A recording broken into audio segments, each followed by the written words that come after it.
یہ اس زمانے کی بات ہے جب نہ زمین تھی، نہ انسان، نہ دنیا کی رونقیں، صرف اللہ تعالیٰ کا حکم تھا اور فرشتے تھے۔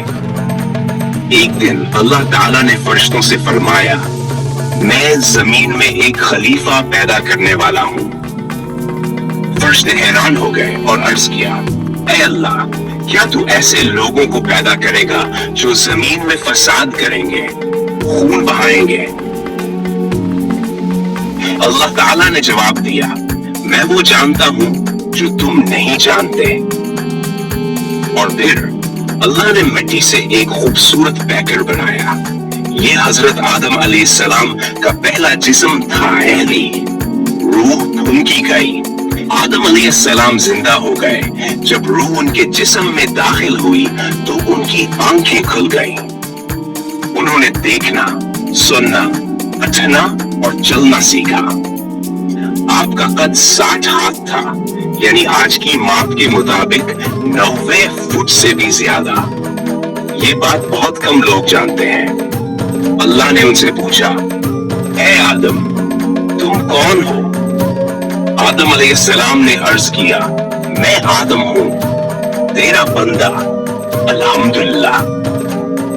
اللہ نے فرمایا، میں نے تمہیں شکر کرنا سکھایا ہے۔ یعنی آدم علیہ السلام کا دنیا کا پہلا سبق شکر تھا۔ علم اسماء، دنیا کا پہلا علم۔ اللہ تعالیٰ نے آدم علیہ السلام کو دنیا کی ہر چیز کے نام اور حقیقتیں سکھا دیں۔ یہ انسانی تاریخ کا پہلا علم تھا۔ پھر اللہ نے فرشتوں سے فرمایا، اگر تم سچے ہو تو مجھے ان چیزوں کے نام بتاؤ۔ فرشتے نہیں بتا سکے۔ اللہ تعالیٰ نے آدم سے فرمایا اور آدم علیہ السلام نے تمام نام بیان کر دیے۔ فرشتے سمجھ گئے، اے اللہ، تو ہی سب سے بڑا عالم ہے۔ ابلیس کا پہلا گناہ تکبر نہیں، سب سے پہلے حسد۔ جب اللہ نے آدم کے سامنے سجدہ کرنے کا حکم دیا تو سب فرشتے سجدے میں گر گئے سوائے ابلیس کے۔ عام لوگ سمجھتے ہیں کہ اس نے صرف تکبر کیا، لیکن تفاسیر میں لکھا ہے ابلیس سب سے پہلے جل گیا۔ اس نے دل میں کہا، میں آگ سے بنا ہوں، یہ مٹی سے، یہ مجھ سے بہتر کیسے؟ حسد نے اسے برباد کر دیا۔ اللہ نے فرمایا، نکل جا، تو میرے حکم ماننے والوں میں سے نہیں۔ جنت کی زندگی اور پھر آزمائش۔ اللہ نے آدم علیہ السلام کو جنت میں رکھا۔ کچھ ہی دیر بعد ان کی زوجہ حضرت حوا علیہ السلام کو پیدا فرمایا۔ دونوں جنت میں رہتے تھے، ہر چیز حلال تھی، بس ایک درخت کے قریب جانے سے منع کیا گیا تھا۔ ابلیس نے پھر دھوکہ دیا اور یوں دونوں سے غلطی ہو گئی۔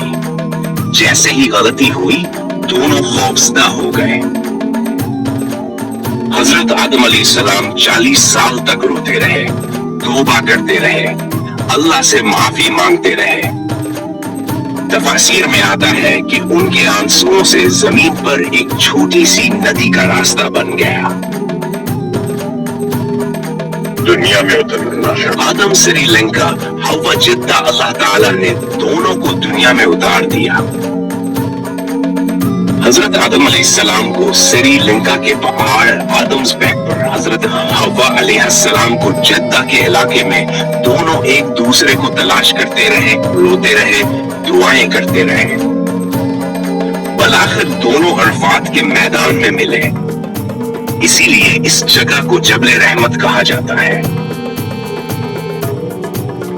پہلی دعا اللہ نے خود سکھائی۔ حضرت آدم علیہ السلام نے جو پہلا کلمہ توبہ پڑھا وہ اللہ نے خود سکھایا، ربنا ظلمنا انفسنا۔ یہ دنیا میں انسان کی پہلی دعا تھی۔ حضرت آدم کی عمر 9,000 سال روایات کے مطابق حضرت آدم علیہ السلام نے 1000 سال کی زندگی گزاری۔ انہوں نے اپنی اولاد کو ایمان، علم، شکر اور اللہ کی معرفت سکھائی۔ ان ان کی پوری زندگی کا سب سے بڑا سبق یہی تھا: شکر، صبر، توبہ اور علم۔ پیغام آخر حضرت آدم علیہ السلام کی کہانی ہمیں سکھاتی ہے کہ انسان سے غلطیاں ہوتی ہیں، لیکن اللہ تک پہنچنے کا راستہ ہمیشہ توبہ، شکر اور صبر سے کھلتا ہے۔ اور علم وہ اللہ کا پہلا تحفہ تھا جو انسان کو دیا گیا۔